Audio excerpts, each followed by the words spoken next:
बच्चों, इसके पहले की वीडियो में हमने देखा लिंगीय विभेद क्या है और लिंगीय विभेद के कारण क्या है। अब हम इस वीडियो में देखेंगे कि लिंगीय विभेद की समाप्ति के उपाय क्या है। तो ये भी एक बीएड का सिलेबस में टॉपिक है। अब हम समझेंगे लिंगीय विभेद की समाप्ति के उपाय क्या क्या है। तो सबसे पहला है जन शिक्षा का प्रसार।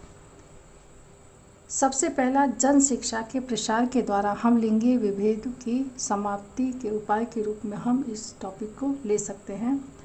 स्त्री और पुरुष में तब तक भेदभाव की स्थिति बनी रहेगी जब तक कि जन साधारण के मध्य शिक्षा का प्रचार प्रसार नहीं होगा। जैसे कि अगर हम उदाहरण दें तो पहले लड़कियों को साइकिल तथा गाड़ी जब चलाने को नहीं दी जाती थी तो माना जाता था कि वे कार्य कर ही नहीं सकती है और ये कार्य तो सिर्फ और सिर्फ पुरुषों का ही है।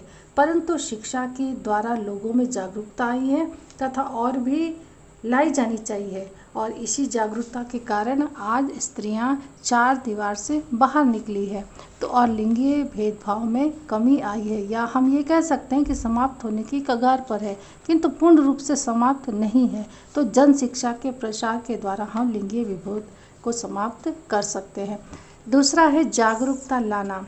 जागरूकता लाना ये बहुत ही असरकारक उपाय के रूप में हम इसे ले सकते हैं। और आज तो इस टेक्नोलॉजी वाली दुनिया में बहुत सारी चीज़ें हैं जिसके द्वारा जागरूकता लाया जा सकता है, क्योंकि भारतीय समाज में अभी भी जागरूकता की कमी है। और जागरूकता लाने के लिए जैसे वर्तमान में तमाम साधन हैं, टेलीविज़न है, रेडियो है, मोबाइल है, इंटरनेट है, नुक्कड़ नाटक के द्वारा भी आप जागरूकता ला सकते हैं। चलचित्र है, डॉक्यूमेंट्री फिल्म है, बहुत सारी ऐसी चीज़ें, अखबार है, पत्र पत्रिकाएं हैं जिसके द्वारा लोगों में घटते जो लड़का और लड़की की जो घटते अनुपात तथा दुष्परिणाम है उससे अवगत कराया जा सकता है और इन जो लिंगी भेदभाव है इसे समाप्त किया जा सकता है। तो जागरूकता एक महत्वपूर्ण हम कह सकते हैं कि भूमिका अदा कर सकती है।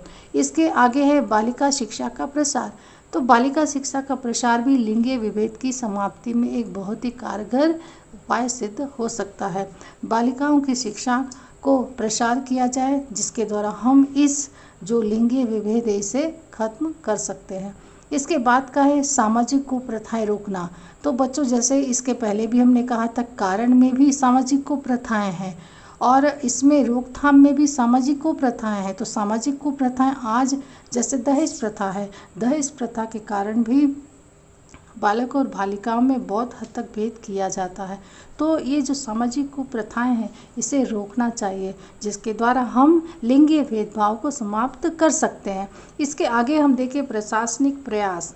तो प्रशासनिक प्रयास के द्वारा भी लिंगीय भेदभाव को खत्म कर सकते हैं, लेकिन प्रशासनिक जो प्रयास है वो सिर्फ कागज़ तक ही सीमित ना हो, हकीकत यानी धरातल की दुनिया में उसे कठोर से कठोर विधि के द्वारा इसे लागू किया जाए जिसके द्वारा लिंगीय भेदभाव को समाप्त कर सकते हैं।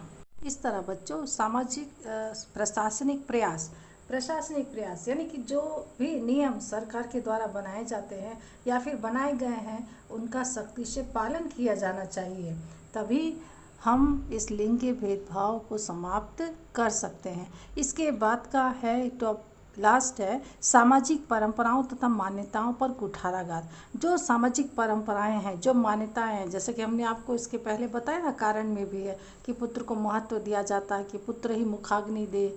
तो ये सारी चीज़ें हैं, पुत्र ही वंश को चलाता है या फिर पुत्र ही बुढ़ापे में लाठी माँ बाप की बनता है। तो ये सारी जो परंपराएं, जो मान्यताएं हैं, इन सब पर कुठाराघात होना चाहिए जिसके द्वारा भी हम लिंगीय विभेदों को समाप्त कर सकते हैं। वैसे ही बच्चों, हमने पहले भी आपको समझाया था कि जो लिंगीय विभेद के जो कारण हैं जिसे आप लर्न करेंगे उसे ही आप समाप्ति के उपाय के रूप में ले सकते हैं। बस ये है कि जन शिक्षा का प्रसार, जैसे वहाँ पर ही टॉपिक था कि सामाजिक कुप्रथाएं ये कारण है, लेकिन अगर हम इसको समाप्ति की तरफ ले जाते हैं तो सामाजिक कुप्रथाएं को रोकना है।